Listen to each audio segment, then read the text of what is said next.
Bem-vindo ao devocional Princípios de Vida.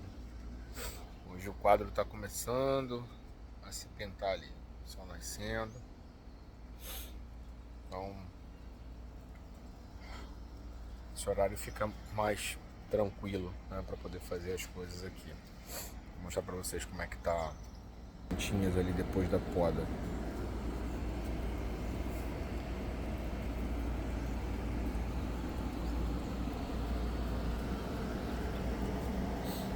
Agora eu vou dar uma caprichada aqui na água. Já vou fazer daquela ali. Tem mais duas aqui para ajustar. E a reflexão hoje fica por conta disso, né?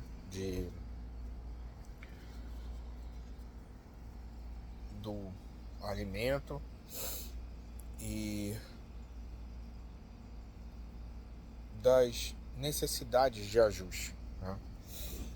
Sempre interessante que conforme a gente vai fazendo as coisas, né, Deus vai ministrando, vai conversando, vai trazendo uma série de reflexões sobre o que a gente está fazendo, né? Ontem eu acordei às 5, né, para poder um pouquinho antes das 5, assim, eu tinha uma reunião com um amigo de oração, e depois dessa oração a gente bateu um papo.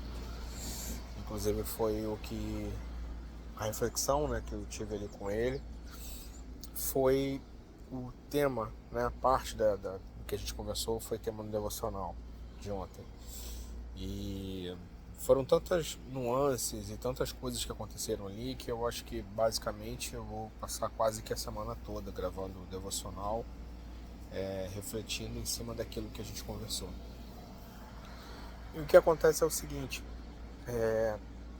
a gente tem várias passagens falando sobre a necessidade, né, de às vezes algumas pessoas nas nossas vidas, e sobre a necessidade da gente saber exatamente onde a gente está plantado, do que a gente está se nutrindo, né, daquilo que a gente precisa ter e cortar na nossa vida. E fazendo esse trabalho aqui, né, de poda, depois desse tempo, um longo período sem nenhum tipo de manipulação, né, dessas plantas, você começa a olhar para as coisas e ver que falta a falta de manutenção, né, a falta de alguém que te mostre o que você precisa fazer, que te mostre a realidade, que te corrija em amor, mas com realidade, né, porque o amor também é essa correção. Ela faz com que a gente vá para caminhos muito diferentes e muitas vezes muito sombrio, perto daquilo que realmente seria a intenção e o propósito de Deus nas nossas vidas, né? Nesse caso específico, né, conversando com ele, eu percebi que as primeiras pessoas que fazem, né, ou deveriam fazer esse papel na nossa vida são os nossos pais, né? São os primeiros pelo fato de nos amarem, muitas vezes de forma incondicional. Eu sei que existem, infelizmente, pessoas que vivem uma realidade, né, de uma família que não é assim. Eu, graças a Deus, tive uma família nesse sentido, né, bem estruturada. Meu pai é uma pessoa incrível, minha mãe também. E a gente sempre tem, né, ajustes para fazer no contexto de família, mas no geral uma família estruturada e amorosa, né? E quando você não tem isso, né, você tem um pai e uma mãe desajustados, né, com relação à maneira como se deve corrigir e conduzir a vida, né, do filho, de dar limites, de mostrar que existem regras, de estabelecer parâmetros, né, e leis de forma clara dentro do lar, para que a criança consiga lidar com tudo aquilo que a vida vai mostrar para ela no dia a dia, né? Ela, ela precisa saber que existem limites, ela precisa saber que existem regras, ela precisa saber que ela vai ter que lidar com frustração, ela vai ter que lidar com a alegria, ela vai ter que entender tudo aquilo que acontece na vida real. E eu fiquei conversando com ele ontem, a gente ficou refletindo bastante sobre isso, a gente está desenvolvendo, né, algumas coisas junto ali, um projeto juntos. E aí eu comecei a olhar para essa situação de uma outra forma, né? Ele começou a pontuar determinadas coisas ali que eu percebi que eu estava fazendo algumas analogias ou estava agindo de uma certa forma sendo até um pouco duro comigo mesmo, né? E é importante a gente ter pessoas assim ao nosso redor, né? Porque quando a gente sai do contexto do berço da família ali, do convívio direto com o pai e com a mãe, né?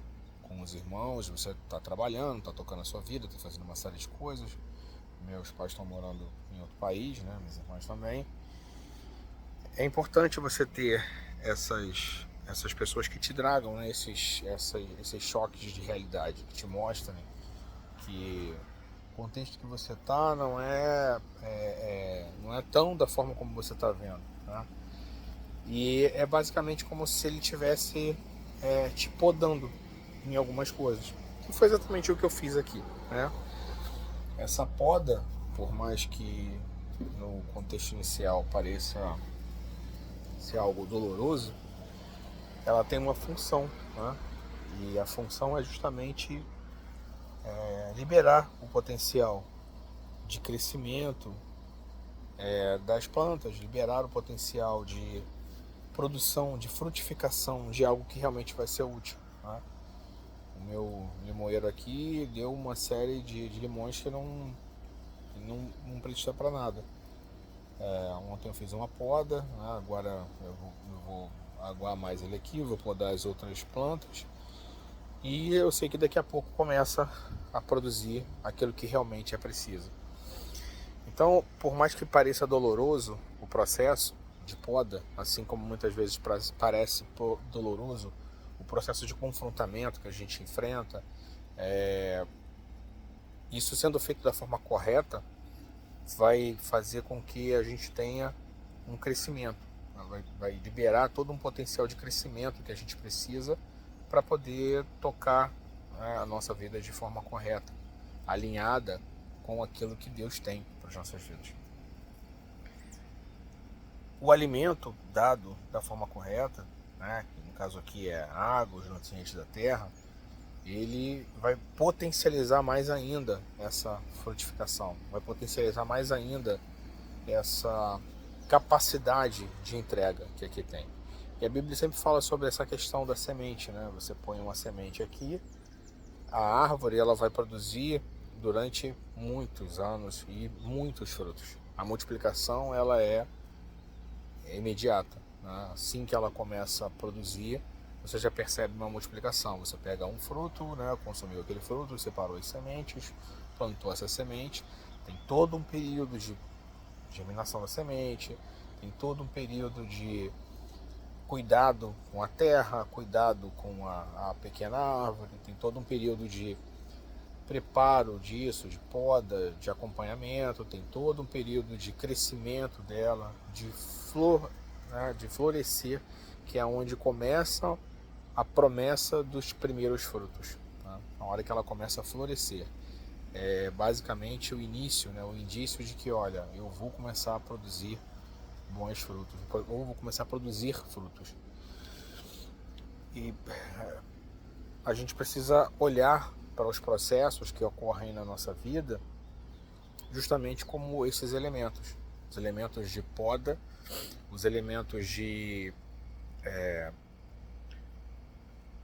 preparo, né, os elementos de basicamente instrução, né, e uma preparação para que quando a frutificação venha, ela não se torne um peso. E lembre-se, até a colheita ela é um trabalho, né, porque o fruto não sai do pé. direto para o teu prato, né, ou para o seu consumo. Até a própria colheita, ela é um trabalho que precisa ser realizado, né? Ser separado os frutos, aquilo que você vai consumir, aquilo que sobra, né? O que você vai fazer, se você vai vender, vai dar para alguém. Então, até esse período a gente está aqui para também trabalhar e entender que a nossa vida passa a ter muito mais sentido, passa a ter muito mais propósito, passa a ser muito mais leve quando a gente convida o Espírito Santo para todo esse processo conosco. E de fato a gente consegue ter um tempo de qualidade para poder ouvir o Espírito Santo, entender o que a gente precisa fazer, ou pelo menos ter a certeza e a convicção de que Deus está conosco, mesmo no meio daquele processo que ainda não faz sentido para a gente. Porque sim, na vida real, todo mundo vai ter dia bom, dia mal. Na vida real, todo mundo vai ter projeto que anda e coisas que se emperraram e que não aconteceram. Na vida real, todo mundo mostra pra gente somente aquilo que deu certo. Mas saiba que por trás de cada ideia que deu certo, existiram muitas outras que ficaram pelo caminho e que não são mostradas. Quando as pessoas olham essa vida real em parte, somente uma fotografia de alguma coisa, muitas vezes ela se sente injustiçada, porque ela começa a se comparar com as outras pessoas. Por que fulano conseguiu e eu não consegui? Mas você não sabe quantas vezes fulano tentou até conseguir. Hoje a gente vive uma epidemia, né, de frustração entre os jovens, uma epidemia de depressão que normalmente acontecia com pessoas com um pouco mais de idade, né, vão chegando ali no fim da vida. Hoje a gente tem isso com pessoas muito, muito, muito jovens, né, que nem começaram a vida ainda direito. E isso muito em parte do consumo inadequado de coisas que ocupam a mente no lugar do Espírito Santo, de coisas que ocupam a mente no lugar de Deus. As redes sociais mostram sempre uma fotografia de um momento que deu certo, mas ninguém sabe todos os problemas e todos os perrengues que foram enfrentados para chegar até ali, né? Tudo que aconteceu para que a pessoa pudesse ter, às vezes, aquela foto. Tantas coisas que foram ruins para que a pessoa pudesse ter aquela foto, né? A gente, esses 3 meses morando fora, a gente ficou um bom tempo, né, ficando em alguns Airbnb e tal, e assim, teve momentos que a gente saiu, né, jantou num lugar legal, né, tiramos ali, batemos uma foto, conversamos um pouco, né, foi um jantar agradável, mas para chegar no lugar onde a gente precisava foi um baita de um perrengue, uma apurrinhação. O local não funcionava direito, o lugar estava sujo, estava com um cheiro horrível. A gente não conseguiu dormir porque não tinha aquecimento, era frio demais, assim, foi difícil para dormir. Aconteceu tanta coisa naquele dia, tanta coisa, mas foi um dia tão desgastante. No dia seguinte a gente já trocou, né, de acomodação porque não tinha condição de ficar ali. Mas quando você olha para aquela fotografia que a gente tirou, sentado, né, num restaurante bonito, jantamos, no dia seguinte a gente fez uma foto bonita assim em Coimbra, tem uma partezinha que você sobe, que fica no alto, tem uma visão, e aí no fundo tem um rio, é muito bonito. Mas para chegar até ali foi muito problema, né? Foi muito problema. Essa viagem toda, a gente teve várias coisas para poder resolver, teve muito problema, né? A minha esposa, por várias vezes, se questionou sobre o que ela estava fazendo ali, já que as coisas não estavam caminhando da forma como ela entendeu que funcionaria, como as coisas não estavam caminhando da maneira como ela gostaria. E eu ali o tempo todo, olha, a gente ainda não entende, mas vai haver um propósito. Em algum momento da viagem toda, Deus vai mostrar para você alguma coisa ou pós-viagem. O importante é que aquilo estava na programação, aquilo tinha que acontecer, a gente tinha que ir para lá, tinha que passar esse tempo, tinha que fazer todas as coisas. O que vai sair daqui? Não tenho a menor ideia. Mas se a gente está aqui, houve uma permissão de Deus para que a gente estivesse aqui. E esse processo tem que, se não acontecer algo da forma como você está imaginando, alguma coisa neste processo todo tem que mudar dentro da gente. Tem que fazer com que a gente tenha reflexões e entendimentos diferentes baseados nessas experiências que a gente está vivendo aqui. E o ponto alto é que no meio de tudo aquilo, de toda a conturbação, uma pessoa que estava próxima a ela lá nesse trabalho, desenvolvendo esse trabalho, teve um problema. E aí ela basicamente estava ali do lado, né? A pessoa estava num outro país, sem familiares próximos, sem ninguém ali para poder ajudar, para conversar. Teve um problema, né, de ordem pessoal, uma coisa que deixou muito abalada, a menina ficou muito mal. E a minha esposa pôde conversar com ela e falar da trajetória dela, né, até se converter, até conhecer a Cristo. Falou, né, para ela sobre a igreja que estamos, como que é a nossa visão de vida hoje como cristão.